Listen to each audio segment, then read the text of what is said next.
अरे दीपा, मुझे प्याज टमाटर यहीं दे दे, मैं काट देती हूँ। हाँ माँ, मैं लाती हूँ। दीदी, मैं सलाद का सामान लेकर आती हूँ, आप मुझे बता दो कहाँ रखा है। वही फ्रिज में सब कुछ है, निकाल कर यहीं बाहर ले आओ। तीनों मिलकर बैठकर काम भी कर लेंगे और गप्पे भी मार लेंगे। ड्राइंग रूम की हालत देखने वाली थी। एक तरफ मेज पर आलू प्याज के छिलके बिखरे हुए थे और बाकी सब सब्जियां फैलाकर बैठी हुई थी। पूरे ड्राइंग रूम का नजारा देखने वाला था। भाभी, ये सब क्या है? पूरे ड्राइंग रूम को तो आपने रसोई बना दिया, सब कुछ गंदा हो गया है। अभी तो काम वाली सफाई करके गई थी और देखो ना, जगह जगह से पंखे से आटा उड़कर इधर उधर फैल रहा है। कोई नहीं, मैं अभी साफ कर दूंगी, बस हो ही गया। ज्योति गुस्से में अपनी मम्मी के कमरे में जाती है और सारी बात कह देती है। माँ, घर का क्या हाल हो गया, आपको भी पता है ये घर कम रसोई ज्यादा लगता है। जहाँ देखो वहाँ सब्जियां, बर्तन, आटा, दाल, चावल इधर उधर बिखरा ही रहता है। भैया भी भाभी को कुछ नहीं कहते। जब से वो इस घर में आई, घर में बिल्कुल साफ सफाई नहीं रहती। ऊपर से उनके मायके वाले और यहाँ आकर बस गए। मैं भी इसी बात से तंग हूँ। ये तेरे पापा बैठे हुए हैं ना, ये कुछ नहीं बोलते, बस मुंह सिलकर बैठे रहते हैं। अरे तुम तो मेरे पीछे ही पड़ी रहती हो आशा। मैं क्या बहू के घर वालों को ये जाकर कह दूं कि वो यहाँ से चले जाएं? हैं? तुम भी कैसी बातें करती हो। थोड़े दिन की बात है, संभाल लो।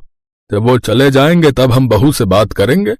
एक दिन दीपा रसोई में खिचड़ी बना रही थी। उसने खिचड़ी बनाई और गरम गरम कुकर लाकर ड्राइंग रूम में रख दिया और अंदर बर्तन लेने के लिए चली गई। तभी दीपा की सास अलमारी से कुछ सामान निकालने आई। उस समय ड्राइंग रूम में कोई नहीं था, बस दीपा की सास आशा ही थी। अचानक कुकर फट गया। आशा को अस्पताल लेकर जाते हैं। घबराने की कोई बात नहीं है, मैंने आशा जी के हाथ पर दवाई लगा दी है, कुछ दिनों में आराम आ जाएगा। ये सब दीपा भाभी और इनके मायके वालों के कारण हुआ है। अगर इनमें जरा सी भी समझ होती तो ये इस तरह से लापरवाही ना करती।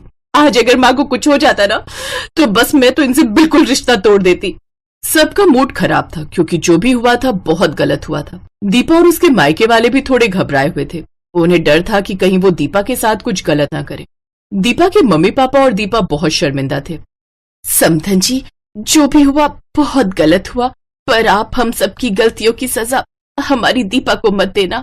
हम वादा करते हैं हम कभी भी यहाँ नहीं आएंगे। हम दीपा से दूर रहेंगे, पर आप दीपा को हमारे साथ मत भेजना। दीपा की आंखों में आंसू आ जाते हैं। दीपा फूट फूट कर रोने लगती है।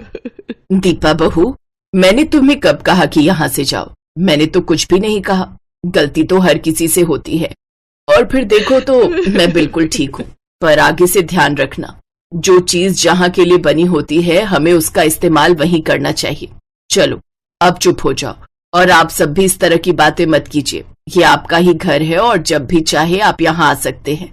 और अभी आप सभी यहाँ से नहीं जाएंगे। अगले हफ्ते दीपा का जन्मदिन है, उसके बाद ही हम आपको जाने देंगे। माँ जी, आपको कैसे पता मेरा जन्मदिन है?